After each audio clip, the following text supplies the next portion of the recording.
X has returned, and they haven't really missed a beat. And again, someone's like, "Oh my God, all the references and everything." Okay, I'll give that side a little bit of credit in this because this was even too many Easter eggs even for Trek culture. Sean Ferrick himself said, okay, this, and considering he loves, this was a bit much even for him. Okay, so they layered it on, left, Easter egg, and references and parodies. I frankly kind of got a kick out of the fact that Boimler's family runs a raisin vineyard. Which, if you know anything about California, probably puts them around Fresno. Raisin capital of the world, right there. No. And how every girl in the place is throwing themselves at him, and he's so clueless, he doesn't, But it's only a half. Again, sitcoms, different rules. So you're not going to have a big drawn-out thing where Mariner has hijacked the Cerritos and is going along a multi-episode arc trying to... No, you're going to get that wrapped up real quick. And I do think, I wish they would have gotten Kelsey Grammer and Tim Russ for vocal appearances on the show, not just, a visual cameo. Actually have them, do a voice here. And Tim Russ is always up for something like that. He does fan films, for God's sakes. And Kelsey Grammer, I'm sure he still sounds the same. You mean corner him, but when he's not working on the new Frasier, I'm sure he'd be available for a quick little cameo. Because he only did that because he wanted to be in a Star Trek thing. So, okay, how about this?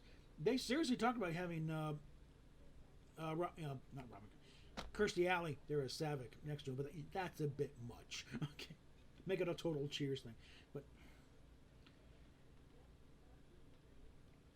But no, I think and again, I need to do a full breakdown of the character development thing because unlike most sitcoms, there is genuine character development in this show. Going from just start off the first episode where Beckett Mariner's a loudmouth, know-it-all, annoying, but so annoying she's constantly being busted down to ensign and kept there, and apparently likes it. To where there is some growth and the interactions with the other crew members, with her mother, trying to mend some fences here and there, and she was trying to realize, why are you doing this to yourself? And the point where she looks like she's being a hothead, but it's coming from a real place. She needs to do something to help her mother. She can't sit back and just let this happen. Even though everyone says trust the system, and turns out, when it's handled by people who actually know Star Trek and like the Starfleet, the system does work. Starfleet's not a bunch of xenophobic nutcases, really, and full of evil admirals and corrupt politicians. No, sometimes they do actually do something right. And I think that's a very big marked difference between Lower Decks and the other shows. And I've lately taken the official Star Trek Twitter feeds and going, what movie would you recommend to someone new to the fact? I wouldn't recommend any movie. Because Star Trek is not a movie. Star Trek is a creature of television. It's best match up there. And they said, what was your beverage? What's your beverage choice for watching Picard? None. I gave up on that show after the first season. Now I will check it out in this season coming up because I've heard some good things about it. And from quarters that normally were trashing this show worse than I ever did. But the fact that they finally got it right for season 3. Okay, fine. I'll check out season 3. That might be the only season I'll ever have. If anybody gets any bright ideas, send me. You should have the rest of it. No, they will go straight to Goodwill or something. Okay? You'd be lucky if I don't burn them on tape, on the air. So. And Prodigy, I am hopeful that they know what they're doing. But the fact that they got an actual Tellarite, looks like a Tellarite on the bridge of Janeway's ship, tells me, okay, yes, they do know the difference between a Tellarite and a Talaxian. So I'm just waiting for an explanation of why this Jenkum Pog guy is clearly identified as a Tellarite. Apparently the ship's sensors identify as because Janeway dresses him as Tellarite. He and other people know he's a Tellarite, but he looks like a freaking Talaxian. I'm willing to wait for the explanation for that. Okay? And everything else, they seem to be doing fine on that show. They're certainly not violating any canonical thing. And as far as running the Klingons or Ferengi, well, they're on the border between the Delta and Beta quadrants. Just because the Federation has stressed that far doesn't mean the Klingons have it or the Ferengi have it. They've gotten into the border area, so I'm fine with that. But to the show at hand, yes, I think they did a very good job, and it's going to be real interesting now that Ransom is the one going to be in charge of Mariner's fate and making the termination here, and see how she finally shapes up and starts living up to her potential. But I kind of like the thing that you said I didn't grow up here. What that big red thing? That's the Golden Gate Bridge. Oh, why they keep it? No one drives anymore. We like the bridge. I like the bridge. What is your problem? One thing that Nitpicking Nerd brought up, and this is a side issue because they don't present it in this one, but in other shows where they show the Golden Gate Bridge with solar panels over there and their windmills. This is a culture that has fusion power and antimatter reactors. Solar panels and windmills, that's like going back to doing steam engines, okay, or horse and buggy. Really, that's how far back this is from where they're supposed to be. So that's the thing with the newer shows. They want to do their virtual simulation. Look, a windmill. We're cleaning it. You idiot. Whoever put that in there is an idiot. That should be ancient. It's not like the new technology now. By the 23rd century, that we're talking steam engines and horse and buggy and a water wheel at the mill. That is how ancient this will be by now. And they wouldn't even have the windmill there. If it is, it's somebody's antique, showing things off. Or somebody's, got it powering a still off on the hill somewhere. But they sure as I wouldn't bother with solar panels anymore. Good grief.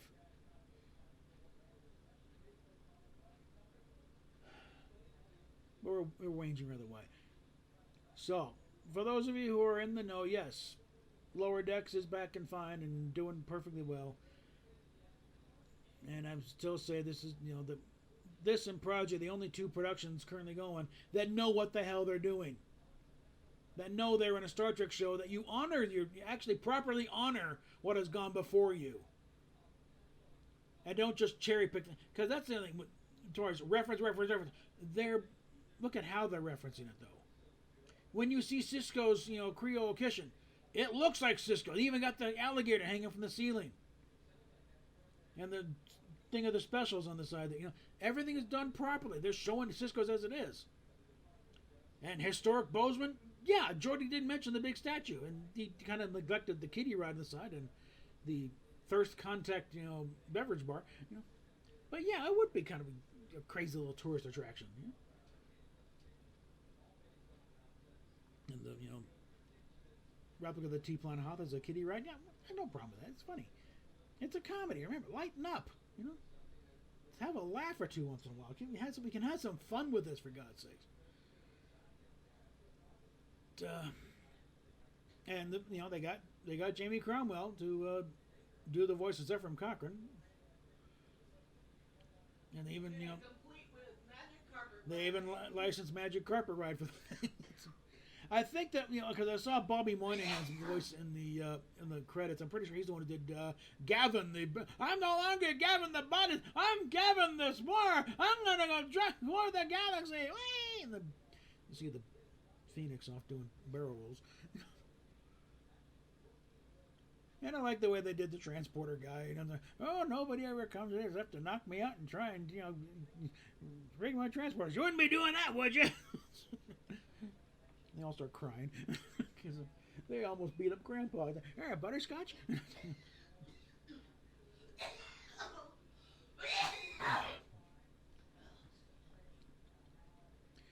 But like I said, they're hitting the ground running on Lower Decks. I like it. I'm fine with it. I still can't wait. I also like when the security guy, they're relaunching the Cerritos. Okay.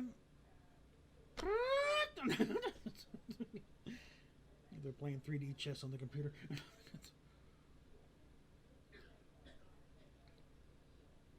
the set of the hard-ass security. You're gonna write them? What? No, we love you. You're helping this thing now. No, I just need the name of the commanding officer that authorizes.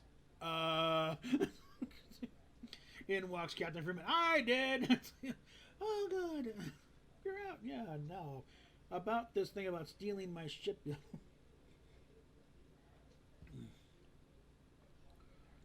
Now there's a question. Tawny Newsome put out a thing. She had a half hour before she waiting for her flight to go, so didn't ask me anything. And said, "Don't be stupid, or I will embarrass you." Which that sounds like a challenge. But someone asked, because her parents, Admiral Freeman, Captain Freeman, where'd you get the name Mariner? I said, and I put in a thing that got some likes. Is I think it's either her mother's maiden name, or she was flipping through an encyclopedia on ancient space probes and hit on article on Mariner Ford. Oh, there's a good one. Who knows? Could be kind of like with Nana Visitor. Her real last name is not Visitor. Okay, she picked that because she felt like she's always visiting somewhere else and being a gypsy type thing. So we kind of like that. She just Beckett feels like she's just sailing on life. So a mariner. Yes, here we go. Yo ho.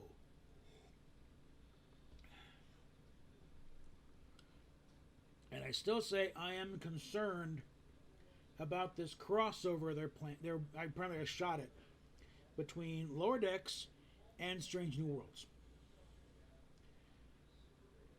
And Jack Quaid talking about getting in the uniform and the purple hair and everything. He commented the uniform's rather sweaty. Or whatever they got him in there. A little hot. Okay. My big concern, though, is they're going to try and use Lower Decks to legitimize Strange New Worlds. When so far, they've done a very good job with Strange New Worlds of completely avoiding the Kurtzman trick crap. There has been, in places where you think there would be, there are no references to Discovery. Scant references to Picard, which could apply to anything in Next Gen, because the family vendor was established back there in Next Generation. So it doesn't have to necessarily mean anything about, and when Cube talks about, quoting Shakespeare and making wine, again, they don't have to tie that to Picard. The show Picard. Pull that right from Next Gen and have no problem with it. And whenever they've shown things from the original series era before, it's always been strictly canonical. They had a picture of Gary Mitchell on screen for the episode Strange Energies, and he was in his proper uniform. I imagine he zoomed in, it probably even looked like Gary Lockwood. They didn't put him in that Discovery monstrosity thing.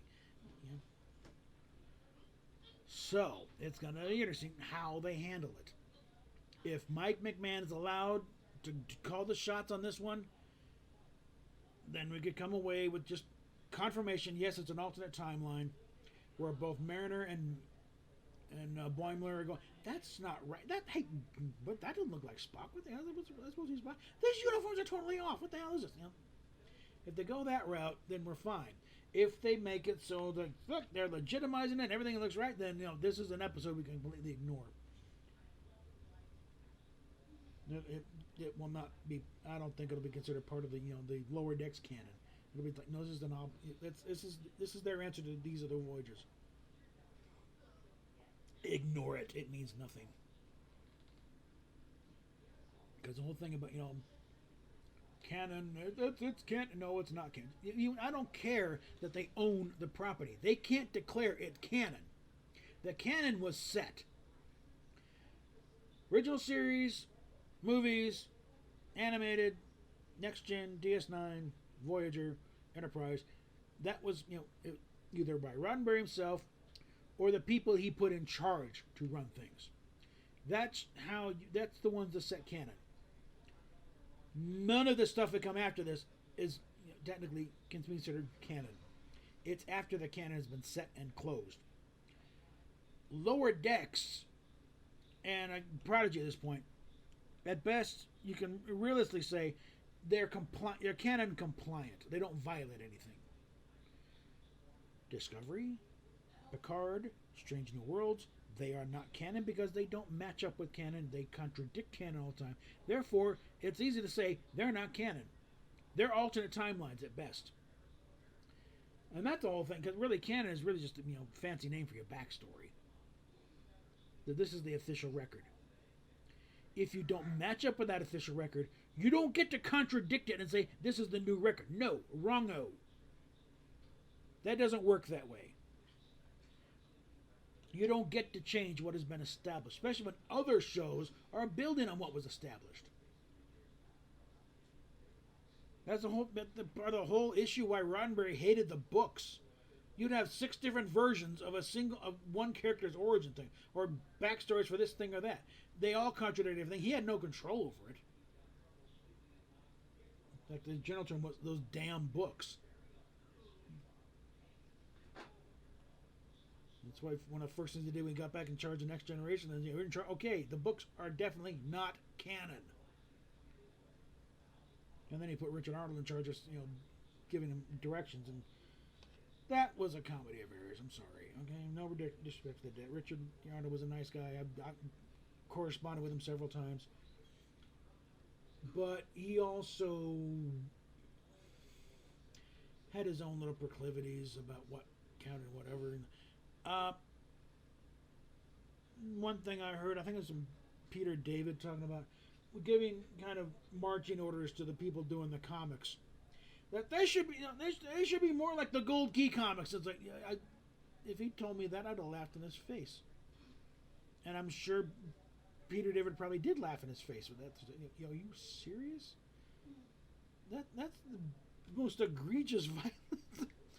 The Gold Key comics are a joke, okay? I mean, there's reasons why they did what they did, mainly because, they're done by artists in Italy and hadn't even heard of the show. They got sent a couple of still photos. I had no freaking clue with that. The ship changes from frame to frame.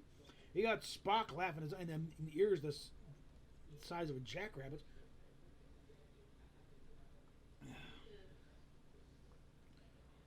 Nothing should be said to be more like the Gold Key comics, okay? No, never. That's just no. Trust me, don't do that. But that's the kind of thing that was going on with this thing. But other news. I did find that missing piece of the engine from my 3-foot model. It was sitting in that McDonald's cup the whole time. Apparently when it collapsed last time, it bounced in there, and I thought it would fall on the floor. I never looked in the cup. It was sitting right there. So I got everything back there, so now it's just a matter of what the approach I want to do here. While I'm also waiting for round 2 to hear about what to do with the nacelle lights, the little swirly things in the Bussards. I sent him a message a while back saying they don't work. So is there any way I can go about replacing them without having to buy a whole new kit, which is about $200? I'm not looking to get a new kit anyway, because they've improved it since they got a thing with a switch and the better connectors and better clear parts. But that's a side matter.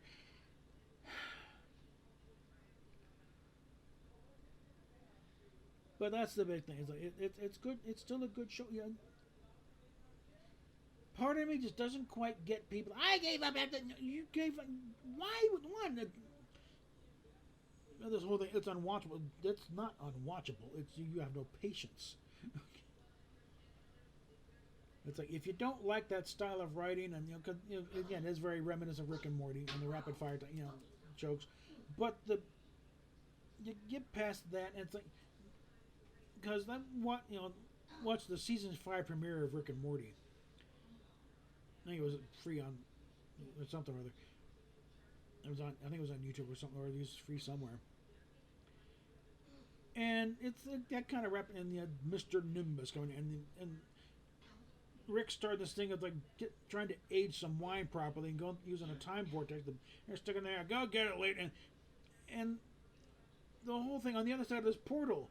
Just the act of putting this wine, anything, and going back and getting it caused all these enormous, catastrophic changes to the civilization on the other side. It was brilliantly written, and that's the thing. And And again, also getting back to other video on She-Hulk, Jessica Gao is the one who wrote the Pickle Rick episode. And that one is very involved. Where basically Rick turns himself into a pickle to get out of a family therapy, group therapy, family counseling session. Like that's the lengths he would go to get out of it. I'm a pickle, Rick. I'm a pickle, Morty. Lower Decks is good. It is good. Admit it. It's good. They know what they're doing. They know their Star Trek. And yes, they show it with all the references that they know their Star Trek and they like their Star Trek. They like being in Star Trek. They revel in being in Star Trek. And all the toys in that sandbox. And yeah, we don't need to break them. We're having fun here. Have fun with this. Okay?